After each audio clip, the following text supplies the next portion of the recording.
ولسمشر غني بیرغ پورته کولو مراسمو کې نن د افغانستان دښمنانو او طالبانو ته څه پیغام وکړ دا هر څه په دغه ویډیو کې وګورئ او مینا ټي وي چینل هم سبسکرایب کړئ.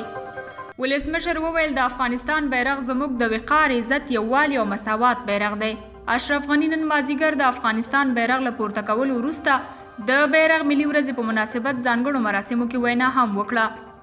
جمهور رئیس وویل د لرغوني بلخ له پیر څخه چې بخدي زموږ په عرف عنعناتو او حماسو کې د لوړو بیرغونو د ښار په نوم یادېده، افغانستان څو زره کاله تداوم او ملي هویت درلود او زموږ په ټولو افسانو کې زموږ د اتلانو بیرغونه ځلیدلي دي. هغه زیاته کړه زابلي رستم چې پلازمینه نیمروز و یو لوی جنگي بیرغ درلود.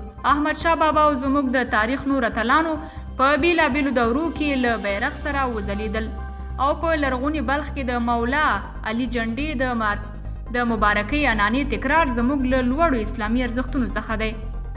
جمهور رئیس غني وویل د هغه افغان سرحدي سرتیري خاطره به یې تل په یاد وي چې د بن له موافقې وروسته یې په نیمروز کې د افغانستان بیرغ لوړ وساته او وی ویل د افغانستان راسپارلې د لوړ ساتلو لپاره یې وینه ورکوم مګر ځمکې ته یې نه پرېږدم.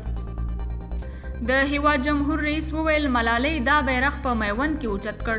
د مولانا امیر علي شیرنوایی، خوشحال خټک او زموږ د ټولو شاعرانو شعرونه ګډ ارزښتونه لري چې مهم محور یې عدالت دی.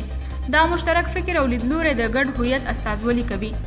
محمد اشرف غني د ملا هیبت الله اعلامیې ته په اشارې وویل خلکو ته وایي چې راشئ اطاعت وکړئ.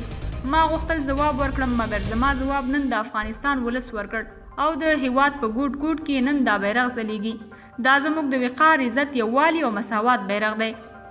جمهور رئیس د طالبانو ډلې ته په خطاب کې وویل موږ غواړو تاسو په افغانستان کې واوسو، د پردیو د لاس آله نشئ او افغانان ونه وژنئ.